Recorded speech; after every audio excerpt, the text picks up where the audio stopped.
নমস্কার বন্ধুরা, বঙ্গজয়তে তোমাদের স্বাগত জানাই। আরও একবার চলে এসেছি তোমাদের কাছে ফুটবলের একাধিক খবর নিয়ে। আজ কিন্তু সিএফএল এ ড্র করলো ইস্টবেঙ্গল মোহামেডান। এছাড়া কিন্তু ভারতীয় ফুটবলে একাধিক ট্রান্সফার নিউজের খবর। ইস্টবেঙ্গল লিগে আগামী দিনে আসবে বাংলাদেশের দুই তারকা ফুটবলার। ইস্টবেঙ্গল মহিলা দলে আসতে পারে নতুন বিদেশি। ফিফা ক্লাব বিশ্বকাপে আজ কিন্তু জমজমাট ম্যাচ, ফ্লুমিনেজে আল হিলাল এবং একাধিক ফুটবলের খবর। ভারতের জাতীয় ফুটবল দল নিয়েও খবর আছে। সব খবর জানবে তার আগে বলবো আমার চ্যানেল বঙ্গজয়কে বেশি করে লাইক, শেয়ার, কমেন্টের সাথে সাবস্ক্রাইব করে অবশ্যই বেল বাটনটা অন করে দাও। আমি আসি কলকাতা লিগের খবরে। আর কলকাতা লিগে কিন্তু প্রথম ম্যাচে বড় জয়ের পাওয়ার পর দ্বিতীয় ম্যাচে কিন্তু সুরুচি সঙ্গের কাছে আটকে গেল ইস্টবেঙ্গল। ম্যাচ শেষ হলো 1-1 গোলে। খেলার প্রথম অর্ধের একেবারে অন্তিম লগ্নে ইনজুরির সময় ভানলেল পেকা গুয়েতা কিন্তু গোল করে ইস্টবেঙ্গলকে এগিয়ে দেয়, কিন্তু দ্বিতীয় অর্ধের শুরুতেই কিন্তু সুরুচি সঙ্গের বানসাল গোল শোধ করে দেয়। এরপর কিন্তু দু দল আক্রমণ করলেও বৃষ্টি ভেজা মাঠে কোনো দলই কিন্তু আর কোনো গোল করতে পারেনি। অন্যদিকে আরও একটি ম্যাচে কিন্তু মোহামেডান স্পোর্টিংও আটকে গেল কলকাতা পুলিশের কাছে। এগিয়ে থেকেও কিন্তু মোহামেডান স্পোর্টিং 2-2 গোলে ড্র করলো কলকাতা পুলিশের সাথে। এবারে আসা যাক ক্লাব বিশ্বকাপের খবরে। ক্লাব বিশ্বকাপ কিন্তু দারুণভাবে জমে গেছে। একের পর এক অঘটন, আর তার সাথে কিন্তু ছোট দলগুলোর নকআউটে উঠে আসা, মানে জমজমাট ক্লাব বিশ্বকাপ। আর তেমনই কিন্তু আজ রাত 12:30 একটি ম্যাচ হতে চলেছে ব্রাজিলের ফ্লুমিনেজে এবং সৌদির আল হিলালের মধ্যে। আর এই ম্যাচ মানেই কিন্তু একদিকে যেমন ইনজাগির ইটালিয়ান ট্যাকটিস, তেমন কিন্তু রেনেতোর একটা অ্যাটাকিং ট্যাকটিস। মানে ইটালি ভার্সেস ব্রাজিল। তোমরা ভাবছি ইটালি ভার্সেস ব্রাজিল কী করে হয়, সৌদি ভার্সেস ব্রাজিল হওয়ার কথা। অ্যাকচুয়াল এই আল হিলালের কোচ কিন্তু এবারের ইউরোপিয়ান চ্যাম্পিয়ন্স লিগ রানার্স দল ইন্টার মিলানের ইনজাগি, ফিলিপো ইনজাগি একটা সময় ইটালির জাতীয় দলের হয়ে একাধিক ম্যাচ খেলেছে এবং ইটালির ফুটবলের লেজেন্ড। তো ইটালি মানে সবসময় কিন্তু একটা তাদের কাতানোচিও সিস্টেম, তাদের ডিফেন্সের উপর ভর করে ফুটবল খেলা। তো সেই ইতালির ইনজাগি, অন্যদিকে ব্রাজিলের রেনেতো, মানে রেনেতো হচ্ছেন ফ্লুমিনেজের কোচ। এই দুই মহান ব্যক্তিত্বর মগজের যে কারসাজি হবে এই ম্যাচে, তা কিন্তু বলার উপায় রাখে না। তবে সবথেকে বড় কথা, এদেরকে ছাপিয়েও কিন্তু ফ্লুমিনেজের থিয়াগো সিলভা এবং গোলকিপার ফ্যাবিওর কথা বলতে হয়। বয়স তাদের কাছে যা সংখ্যা মাত্র 44 বছরের ফ্যাবিও যা পারফরমেন্স করছে, এবং তার সাথে 40 বছর বয়সী থিয়াগো সিলভা ডিফেন্সে নির্ভরতা দিচ্ছে। অন্যদিকে সৌদির আল হিলাল দলে কিন্তু দুই ব্রাজিলিয়ান ভয়ঙ্কর হয়ে উঠতে পারে, লিওনার্দো এবং ম্যালকম। তার সাথে কিন্তু গোলকিপার ইয়াসিন বোনো কিন্তু দুর্দান্ত ফর্মে আছে। তো আজকে একটা হাড্ডাহাড্ডি ম্যাচ কিন্তু তোমরা উপভোগ করতেই পারো রাত 12:30টার সময় ভারতীয় সময়, এবং এই ম্যাচটি কিন্তু দেখতে পাবে DZN অ্যাপে। তো ম্যাচেই কিন্তু ফ্লুমিনেজে এবং আল হিলাল জন্ম দিয়ে ফেলেছিল মিরাকেলের। চ্যাম্পিয়ন্স লিগ ফাইনালে খেলায় ইন্টার মিলানকে 2-0 গোলে হারিয়ে কিন্তু অঘটন ঘটিয়ে দিয়েছিল ব্রাজিলের দল ফ্লুমিনেজে। আর অন্য আরও একটি ম্যাচে আল হিলাল, সৌদি চ্যাম্পিয়ন দল, তারা কিন্তু ইংল্যান্ডের জায়ান্ট বলা হয় যাকে, সেই ম্যানচেস্টার সিটিকে হারিয়ে দিয়েছিল 4-3 গোলে এবং তুলে নিয়েছিল ক্লাসিক জয় এবং কেটে ফেলেছিল কোয়ার্টার ফাইনালের টিকিট। তো এই ফ্লুমিনেজে এবং আল হিলালের মধ্যে ম্যাচটি কিন্তু একটা হাড্ডাহাড্ডি ক্লাসিক ম্যাচ হতে চলেছে। আর এই ম্যাচ দেখা থেকে কিন্তু একদম তোমরা মিস করো না, অবশ্যই এই ম্যাচটা দেখো। দারুণ উপভোগ্য একটা ম্যাচ আজ রাতে কিন্তু হতে চলেছে ভারতীয় সময় 12:30টায়।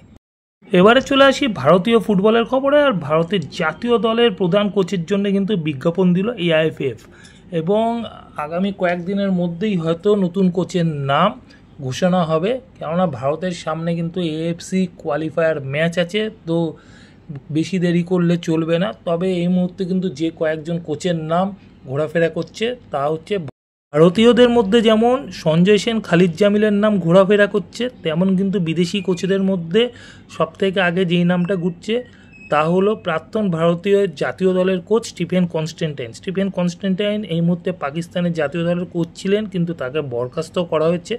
এবং স্টিফেন কনস্ট্যান্টাইনের আমলেই কিন্তু ভারত 175 র্যাঙ্কিং থেকে 96 র্যাঙ্কিংয়ে উঠে এসেছিল এবং এশিয়া কাপে কোয়ালিফাই করেছিল। তো আবার সেই পুরনো কোচকে ফিরিয়ে আনার কিন্তু একটা তোড়জোড় চলছে বলেই শোনা যাচ্ছে। আবারও রেজিস্ট্রেশন ব্যানের সম্মুখীন মোহামেডান স্পোর্টিং ক্লাব। মির্জুলুল কাসিমভের পাওনা মেটাতে না পারায় সাদা কালো শিবিরের বিরুদ্ধে ফিফায় অভিযোগ করেছিল এই উজবেক মিডফিল্ডার, যার পরিপ্রেক্ষিতে ফিফার শৃঙ্খলা রক্ষা কমিটি প্রধান আদেশ সত্ত্বেও এই বেতন পরিশোধে ব্যর্থ হয় কলকাতার ক্লাব মোহামেডান স্পোর্টিং, যার ফলে পুনরায় স্থানীয় ফুটবলারদের রেজিস্ট্রেশনের উপর কিন্তু নিষেধাজ্ঞা আরোপ হলো মোহামেডানের ওপর। তো এখন কিন্তু মোহামেডান নতুন করে আর কোনো স্থানীয় ফুটবলার কিন্তু সই করাতে পারবে না, যা কিন্তু মোহামেডানের জন্য একটা বড় বিপদই বলা যায়।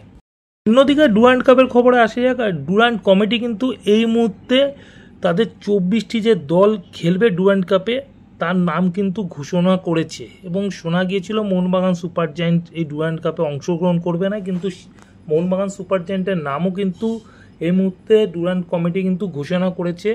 তবে আইএসএলের 8টি ক্লাবের মধ্যে যারা নাকি ডুরান্ড খেলছে না তাদের মধ্যে কিন্তু মোহনবাগান সুপার জায়েন্টও ছিল, কিন্তু এই মুহূর্তে এই ডুরান্ড কমিটি যেই নাম প্রকাশ করেছে সেই নামগুলো হচ্ছে ক্লাবগুলির East Bengal, Mohun Bagan Super Giant, Punjab FC, Jamshedpur FC, North East United, Mohammedan Sporting যারা আইএসএলে খেলা। এছাড়া কিন্তু South United FC, One Ladakh, Diamond Harbour FC, Real Kashmir, Namdhari FC, Indian Army, Indian Navy, Indian Air Force, Indo Tibetan Border Police, Indonesia Army, Shillong Lajong FC, এই দলগুলো কিন্তু এই মুহূর্তে ফাইনাল বলছে ডুরান্ড কমিটি।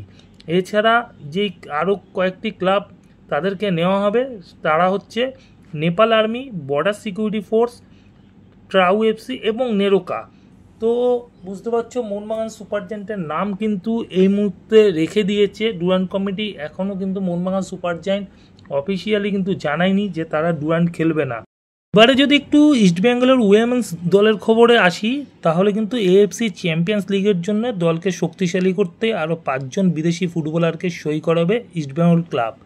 ইতিমধ্যে উগান্ডা স্ট্রাইকার ফাজিলা ইয়াকাপুত ও নাইজেরিয়ান ডিফেন্ডার মাউরিন তোবিয়া ওকপালাকে কিন্তু চূড়ান্ত করে ফেলেছে ইস্টবেঙ্গল। আরও 3 জন বিদেশি ফুটবলার কিন্তু নেবে ইস্টবেঙ্গল উইমেন্স দলে। এছাড়া কিন্তু ইস্টবেঙ্গল কোচ অ্যান্থনি অ্যান্ড্রুস কিন্তু জানিয়েছে যে ইস্টবেঙ্গল ক্লাবে 2 প্রতিপক্ষ যথেষ্ট শক্তিশালী, হংকংয়ের দলটি কঠিন প্রতিপক্ষ, আর 2 বছর বাদে মহিলা লীগ আয়োজন করে কম্বোডিয়ার দলটিও প্রবল উদ্যমপূর্ণ মনোভাব থাকবে। তো এই 2টি ম্যাচ কিন্তু অত সহজ হবে না ইস্টবেঙ্গলের জন্য, সেই কারণে ইস্টবেঙ্গল দল কিন্তু আরও শক্তিশালী করে নিতে চাইছে। এবারে চলে আসি ট্রান্সফার নিউজের খবরে। ট্রান্সফার নিউজের প্রথম খবরই হবে কেরালা ব্লাস্টার্সে খেলে যাওয়া ঘানাইয়ান ফুটবলার কৈমি পেফরাকে নিয়ে। কৈমি পেফরা কিন্তু কেরালা ব্লাস্টার্সে গত 2টি মরশুম ভালো ফুটবল খেলেছিল, তোমরা জানো, ঘানার যুব জাতীয় দলেও খেলেছে। তো তারপরে কিন্তু এই ফুটবলারটিকে এই মরশুমে ছেড়ে দেয় কেরালা ব্লাস্টার্স, এবং কৈমি পেফরা কিন্তু শুধু কেরালা ব্লাস্টার্স না, ভারতেও কিন্তু এই মরশুমে ফুটবল খেলবেন না। তিনি কিন্তু সই করলেন কম্বোডিয়ান ক্লাব সেবাই রেনিং এফসিতে। সেবাই রেনিং এফসি কিন্তু কম্বোডিয়ার টপ ডিভিশনের দল, আর সেখানেই কিন্তু কৈমি পেফরা সই করলেন। অন্যদিকে কেরালা ব্লাস্টার্স কিন্তু আরও এক ফুটবলারকে গুড বাই জানিয়ে দিল। তাদের রিজার্ভ দলে ছিলেন এই ফুটবলার বঙ্গ সন্তান সৌরভ মণ্ডল, এবং পরবর্তী সময় আইএসএলেও কিছু ম্যাচ খেলেছিলেন। তো এই মুহূর্তে কিন্তু এই বঙ্গ সন্তানকেও থ্যাংক ইউ জানিয়ে দিল কেরালা ব্লাস্টার্স। তবে সৌরভ মণ্ডল কোন দলে যাচ্ছে সেটা কিন্তু এখনও পর্যন্ত জানা যায়নি। চেন্নাই এফসিও কিন্তু আরও এক ভারতীয় ফুটবলারকে, বা বলা যায় ভারতের উদীয়মান স্ট্রাইকারকে থ্যাংক ইউ জানিয়ে দিল। আরও 1 বছর চুক্তি থাকলেও তরুণ স্ট্রাইকার থাংলাল সোন গাং থেকে বিদায় জানালো চেন্নাই এফসি। মণিপুরের এই 19 বছর বয়সী ফুটবলার 2023 সালে সুদেবা দিল্লি এফসি থেকে রিজার্ভ দলে কিন্তু সই করেছিল চেন্নাইয়ের ক্লাবটিতে। এরপর ভারতে অনূর্ধ্ব 20 দলের হয়ে এই স্ট্রাইকার কিন্তু খেলেছেন, এবং নতুন মরশুমে আই লিগে খেলতে পারে বলে শোনা যাচ্ছে, এবং তিনি কিন্তু যোগ দিতে পারেন ডায়মন্ড হারবার এফসি, এরকম কিন্তু একটা খবর চলে এসেছে। তো ডায়মন্ড হারবার এফসি তো এই মরশুমে জানো ভালো দল তৈরি করতে চাইছে, তো যতদূর সম্ভব গাংতে হয়তো আসন্ন মরশুমে ডায়মন্ড হারবার এফসিতে সই করবেন। অন্যদিকে স্প্যানীয় ফরওয়ার্ড জেভিয়ার সিবেরিও তোরোকে বিদায় জানালো জামশেদপুর এফসি। 2023-24 মরশুমে মাঝপথে ইস্টবেঙ্গল থেকে লোনে জামশেদপুর এফসিতে এসে ভালো খেলার পর গত মরশুমে স্থায়ী চুক্তিতে জামশেদপুর এফসিতে যোগ দিয়েছিলেন স্পেনের নামি ক্লাব লাস পালমাসের যুবদল থেকে উঠে আসে এই ফুটবলার।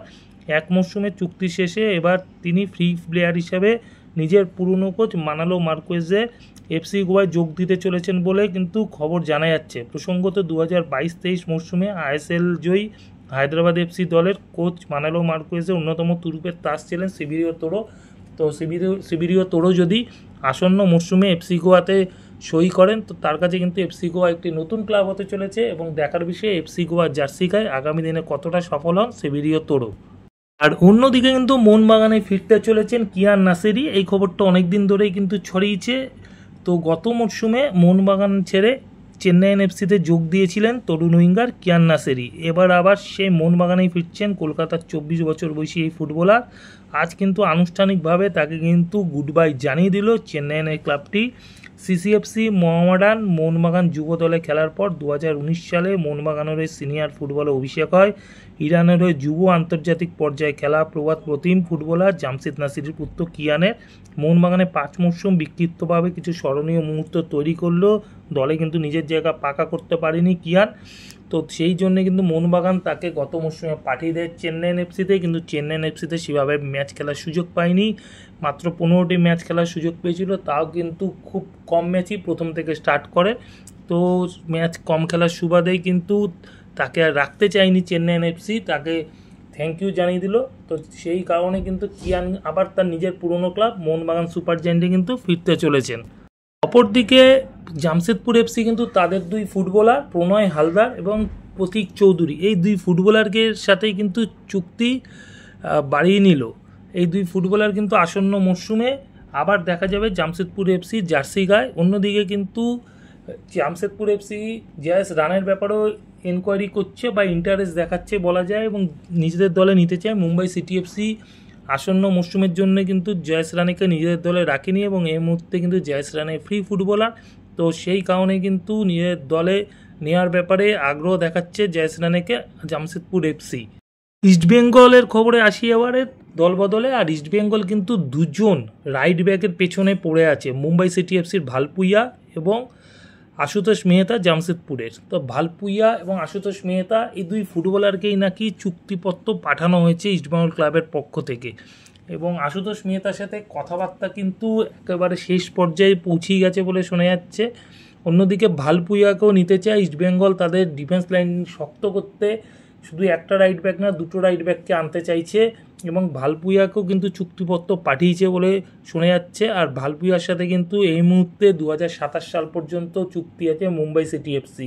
এছাড়া কিন্তু চুক্তি আছে আশুতোষ মেহতারও জামশেদপুর এফসির সাথে। তো দুই ফুটবলারকে সই করানোর কিন্তু অনেকটাই কাছাকাছি চলে গেছে ইস্টবেঙ্গল। এই মুহূর্তে এই দুই ফুটবলারকে কিন্তু নিতে হলে ট্রান্সফার ফি দিয়ে নিতে হবে এবং কিছু প্রসেস আছে, সেই প্রসেসগুলো কিন্তু ইস্টবেঙ্গলকে পূরণ করতে হবে। তো এই ব্যাপারে এই দুই ফুটবলারেরই এজেন্ট এবং দুই ফুটবলারের কারেন্ট ক্লাবের সাথে কিন্তু ইস্টবেঙ্গল ম্যানেজমেন্ট কথাবার্তা চালাচ্ছে।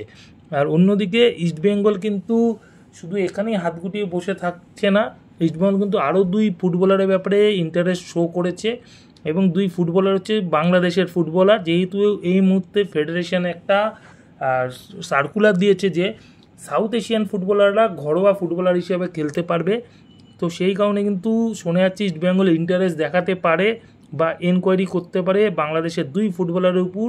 এই দুই ফুটবলার হলো বসুন্ধরা কিংসের তপু বর্মন এবং তারিক কাজী। তারিক কাজী রাইট এবং লেফট দুটো ব্যাকই খেলতে পারে এবং তারিক কাজী কিন্তু বিগত দিনে ফিনল্যান্ডের ক্লাব ফুটবলে খেলেছেন, ফিনিশ কাপ জিতেছেন এবং ফিনল্যান্ডের অনূর্ধ্ব 16, 17, অনূর্ধ্ব 19 এবং অনূর্ধ্ব 20 দলেরও খেলেছেন এবং পরবর্তী সময় বাংলাদেশে এসে বাংলাদেশের নাগরিকত্ব নিয়ে বাংলাদেশের জাতীয় দলেরও খেলছেন এবং খুব সম্ভাবনাময় একজন সাইড ব্যাক। অন্যদিকে তপু বর্মন বসুন্ধরা কিংসের ডিফেন্সের স্তম্ভ বলা হয়, সেন্টার ব্যাক পজিশনে খেলেন এবং বাংলাদেশ জাতীয় দলের অধিনায়ক। তপু বর্মনকে বলা হয় বাংলাদেশের র্যামোস। তো এই দুই ফুটবলারের সাথে কিন্তু ইস্টবেঙ্গল আগামী দিনে যোগাযোগ করতে পারে বলে শোনা যাচ্ছে এবং ইস্টবেঙ্গলের জন্য খুব ভালো অপশন হবে। এই দুই ফুটবলার যদি সই করে তাহলে কিন্তু ইস্টবেঙ্গলের ডিফেন্স সমস্যা অনেকটা মিটবে এবং ঘরোয়া ফুটবলার হিসেবেও তাদেরকে খেলাতে পারবে। এটা কিন্তু একটা নতুনত্ব দিগন্ত খুলে যেতে পারে ভারতীয় ফুটবলে এই সাউথ এশিয়ান প্লেয়ারদের খেলানোতে এবং সাউথ এশিয়া থেকে প্লেয়ার এনে কিন্তু অনেক কম টাকাতে সই করাতে পারে, কারণ আমাদের এখানকার প্লেয়াররা যেভাবে তাদের রেট বাড়িয়ে চলেছে সেই জায়গাতে বলা যায় যে ভারতীয় প্লেয়ারদের কাছেও কিন্তু টাকা বাড়ানোর খেলায় একটা ধাক্কা হতে পারে। তো ইস্টবেঙ্গলে এই দুই ফুটবলারকে যদি সই করায় আগামী দিনে কিন্তু ইস্টবেঙ্গলের জন্য খুব ভালো একটা সাইনিং হতে পারে।